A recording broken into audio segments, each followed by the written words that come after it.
Hey everyone, Bob Thibodeau here, and this is your leadership tip for today, for Friday, which is always our Friday wrap-up. Now this week, I've been sharing some insights as to what leaders should not do. The list could go on, but I believe I've given you enough examples to make sure you know what you should not be doing as a leader.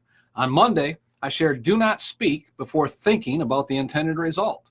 If you just blurt things out without thinking about what you truly mean or truly intend, you'll soon find yourself apologizing for things that you should have never said to begin with. In addition, you're going to lose all the respect of those you've been leading because they'll think you're just too emotional all the time. So think before you speak. On Tuesday, I talked about do not draw lines in the sand. If people are not performing to the standards you expect, find out why. Ask questions, do some research, talk to the people involved. It could be they do not have the resources to perform the way you want them to. Or it could be some other company or department that's not giving them the support that they need. Or it could be they just don't care. But before you go threatening them with termination, find out what you can do to assist them in performing to the standards. Privately meet with them to discuss the situation. If that doesn't seem to work, counsel them with another manager present. Get the person to buy into the discussion and the solution.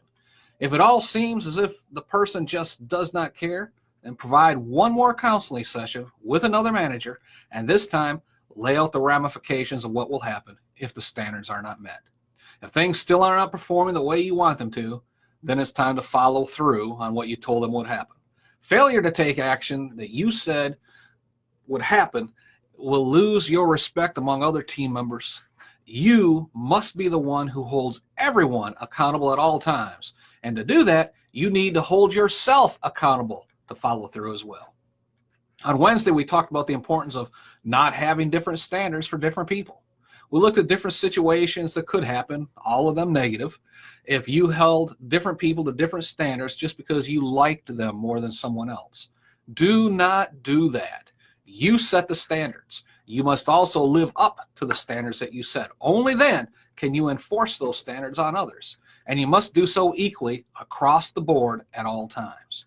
Yesterday, Thursday, I shared the importance of not hesitating to make a decision and, at the same time, do not change your decisions once they're made.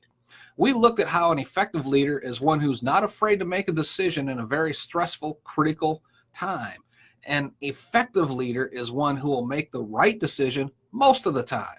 An effective leader is one who will gather as much information as they can before they make the decision. An effective leader is one who trusts his or her team to provide accurate information to them so they can make the correct decision.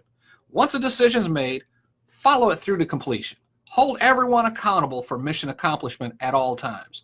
Do not change your initial decision unless there is absolute 100% evidence that the information that you based the decision on was completely flawed.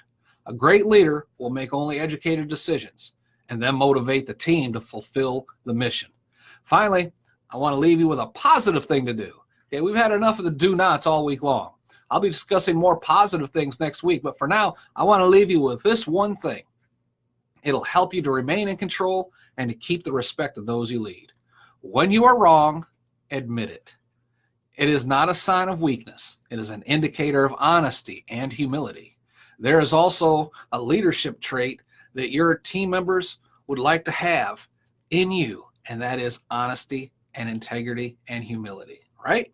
So if a mistake is made and they see you publicly admit your mistake, it will encourage them that it is safe for them to do so as well.